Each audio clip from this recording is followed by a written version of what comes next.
नमस्कार दोस्तों, राजस्थान ज्योग्राफी की एक छोटी सीरीज कह सकते हो आप, या इसको एक राजस्थान ज्योग्राफी की सीरीज कह सकते हो, जिसमें अपन राजस्थान के सभी टॉपिकों को कवर करेंगे। उसमें सबसे पहला अपना टॉपिक जो आज है, राजस्थान एक सामान्य परिचय। इसी में भी है राजस्थान का केवल नामकरण, राजस्थान का केवल नामकरण किस प्रकार हुआ था, राजस्थान का कैसे कैसे नाम पड़ा था। राजस्थान राजस्थान खुद जो स्वयं राजस्थान शब्द है वो कब आया था, राजस्थान राजस्थान के पहले प्राचीन काल में क्या क्या नाम रहे, ये सभी अपन बातें आज इस वीडियो में देखेंगे। इस टॉपिक से लगभग एग्जाम्स में 1 या 2% पूछ लिया जाता है, क्योंकि राजस्थान की ज्योग्राफी का पहला जो पेज है इसी को उठाते हैं और इसमें से पहला 1 या 2% अपने को पूछ लिए जाते हैं। तो आपका ये जो प्रश्न है वो गलत नहीं होना चाहिए। इसी उद्देश्य से आज मैं पहला ये वीडियो राजस्थान ज्योग्राफी का पहला वीडियो बना रहा हूँ। इसमें सबसे पहले अपन चलते हैं तो ऋग्वेद, सबसे पुरानी बात करते हैं ऋग्वेद। ऋग्वेद काल में राजस्थान को ब्रह्मव्रत कहा गया था।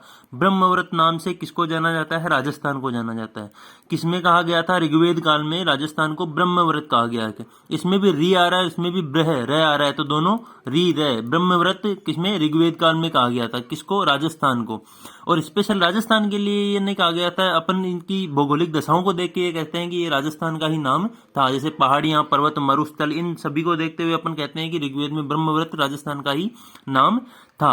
इसी श्रेणी में ब्रह्मव्रत किसमें, राजस्थान, ऋग्वेद में था ब्रह्मव्रत नाम राजस्थान का। इसी श्रेणी में वाल्मीकि जी, रामायण में वाल्मीकि जी रामायण के लेखक, तो रामायण में राजस्थान का नाम क्या मिलता है, रामायण या वाल्मीकि जी ने राजस्थान का नाम क्या लिया था, मरुकांतार। रामायण में राजस्थान का नाम क्या मिलता है, मरुकांतार। तो मरुकांतार किसका नाम था, राजस्थान का। किसने लिया था, वाल्मीकि जी ने। किसमें, रामायण में मरुकांतार नाम था, वाल्मीकि जी ने लिया था किसका, राजस्थान का। ऋग्वेद में था ब्रह्मव्रत।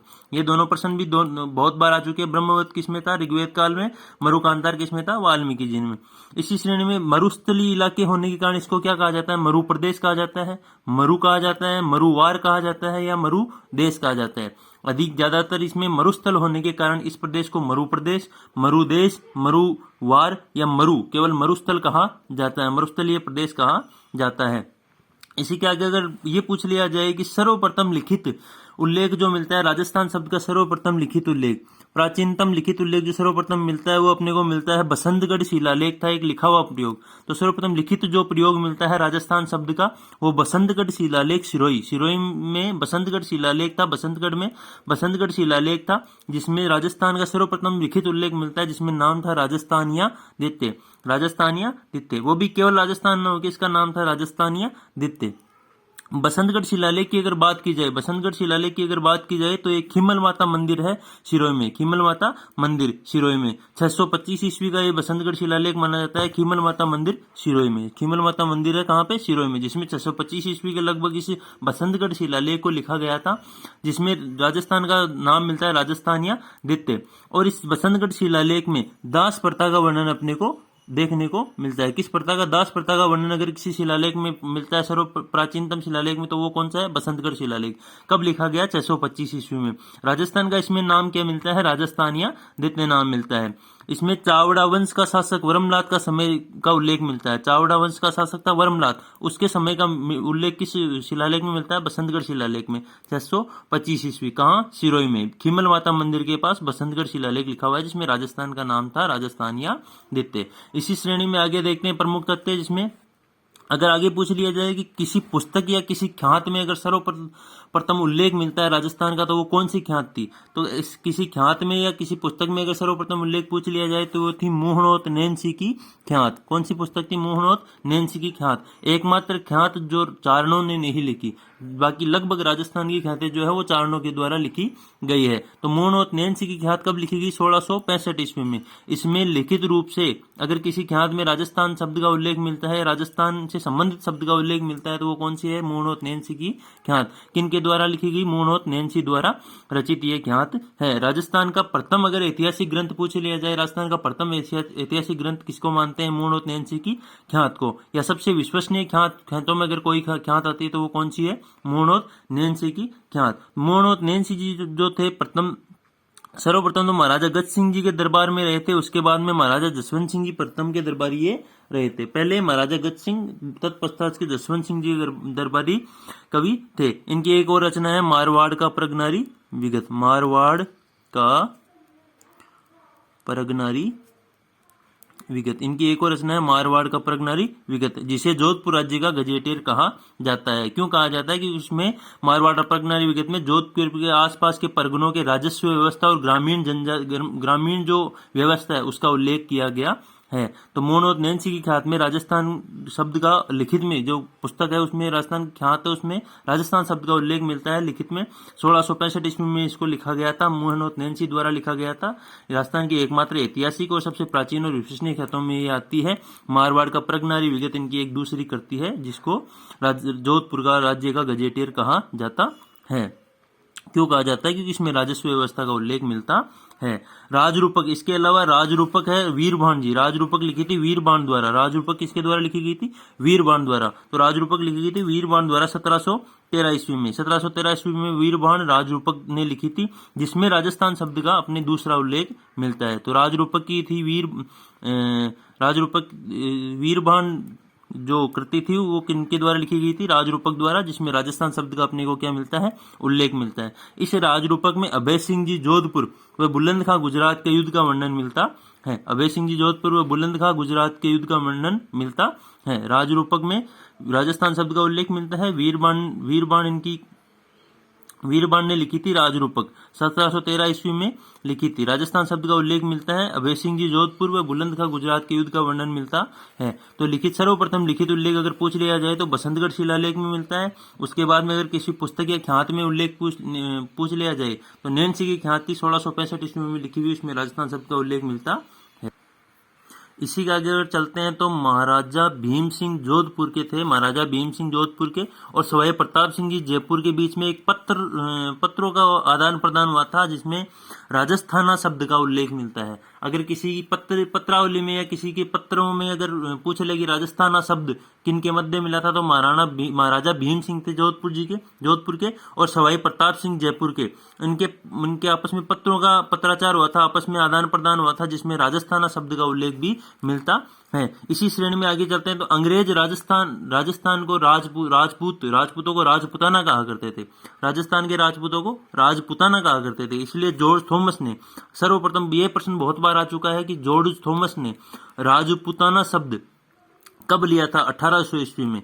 राजपुताना शब्द स्वतंत्र रूप से प्रदेश के लिए राजस्थान के लिए स्वतंत्र रूप से राजपुताना शब्द का उल्लेख किसमें मिलता है?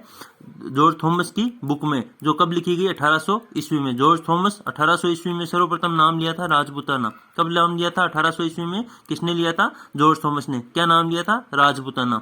स्वतंत्र रूप से राजस्थान के लिए या इस प्रदेश के लिए राजपुताना शब्द का उल्लेख अगर सर्वप्रथम किसी ने किया है तो उनका नाम है जॉर्ज थॉमस। इसकी जानकारी जो जॉर्ज थॉमस की राजपुताना शब्द की जानकारी जो अपने को मिलती है 1805 ईस्वी में, विलियम फ्रैंकलिन जी ने किताब लिखी थी military memorials of mister George Thomas. William Franklin ji ने 1805 ईस्वी में किताब लिखी थी military memorials of mister George Thomas, जिसका प्रकाशन किया था लॉर्ड वेलेजली ने। सर्वप्रथम राजपुताना शब्द का उल्लेख मिलता है स्वतंत्र रूप से इस प्रदेश के लिए ये शब्द काम में लिया गया राजपुताना। कब? 1800 ईस्वी में जॉर्ज थॉमस द्वारा।